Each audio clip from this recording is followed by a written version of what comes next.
If you're watching this video, then there's a good chance you're looking at installing a new radio in your car. And in this video, I'll be showing you the steps it took for me to install this 7-inch touchscreen display head unit into my C4 Corvette. While you may be installing something into a different vehicle, many of the steps should still be similar.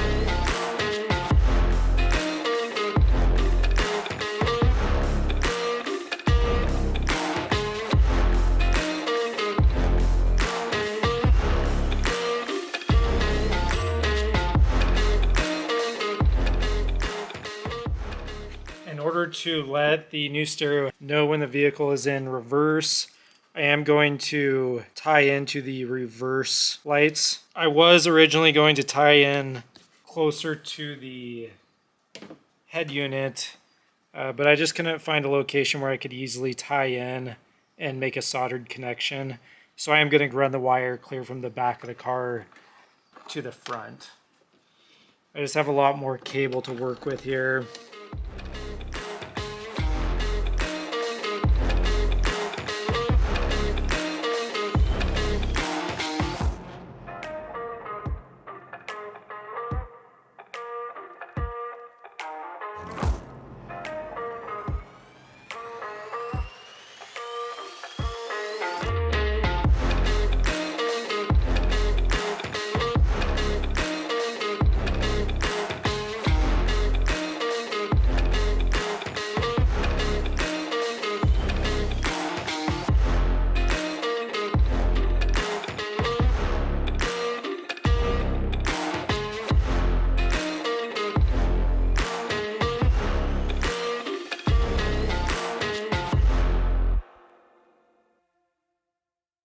I am currently soldering the stereo connector into the car harness. I did this one wire at a time to maintain speaker wire polarity. Someone had replaced speaker wires prior to my ownership of the car, and it is very difficult to distinguish between the positive and negative wires on the aftermarket cable. I will take this moment to also mention that I have no affiliation with the stereo company. I selected this stereo based on my own research and needs and also paid full price for the item. I'm going to go ahead and show you the full wiring, starting at the backup camera and going up to my new head unit. Hopefully if anyone else is trying to add a new stereo into their vehicle, maybe this will help you guys out. Starting at the backup camera, I have tied in to my reverse light, and I have run a green wire. This will go back to my head unit, and this lets the new stereo know when the vehicle is in reverse. And for me, it looked like it was going to be easier to tie directly into the backup light than anything else. In addition to that, we have a grounded wire and a power wire for the backup camera. And this power wire is actually, I believe this is considered a convenience wire. And this is running from the same cable that gives a video signal from the backup camera. It's hard to see here, but this wire right here loops up in here, and this is all part of that. My wires then run back behind the rear bumper. You can see they're zip tied up to the wiring harness. They go back to here, into the cabin. You can see on that bottom right side, there's a rubber plug. I had to run my wires through the side of it. The opening in the middle of that rubber plug was not big enough to fit my wires through the middle. We then come to the inside, and my wires are now attached to the wiring harness running up along the back side of my car. They then come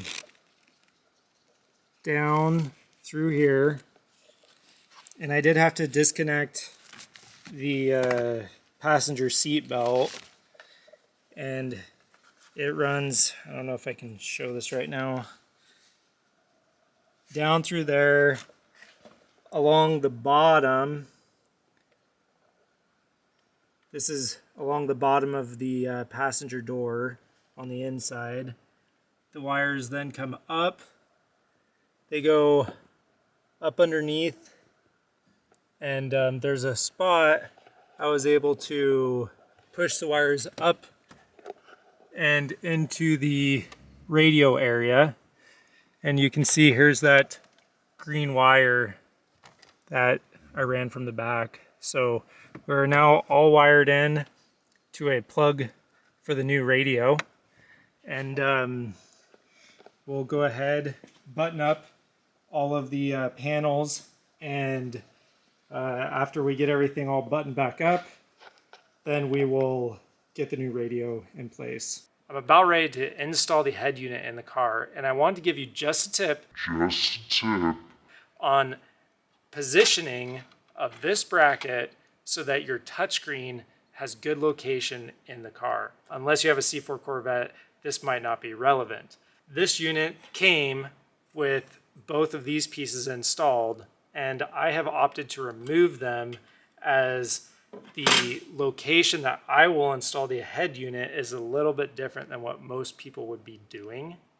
What I found to properly position this bracket is if you get a paint stick, one of the larger paint sticks, and in this case I have one from Home Depot, and you also use this metal bracket, which also comes included with the unit.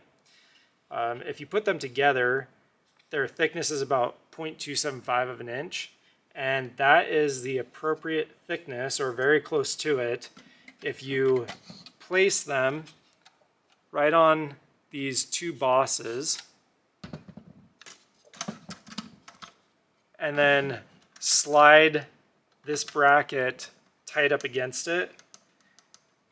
You can then go ahead and tighten these two screws, and that will position this very well inside my car. So I hope that tip is helpful for you. It's time for the screen peel.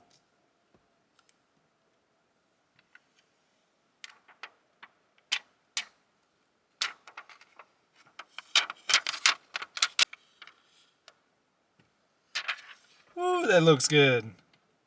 The radio works pretty good. I just took it out for a little test drive, and overall I'm really happy with how everything's working out. Man, I'll tell you one thing, when this car is not on pavement, it is rattly. You can just hear everything rattling on these old cars. There's so much plastic in them. I think they used to call them the Plastic Fantastic. Anyways, oh man, there's just rattles all over the place. Granted, this is a very old car, so what can you really expect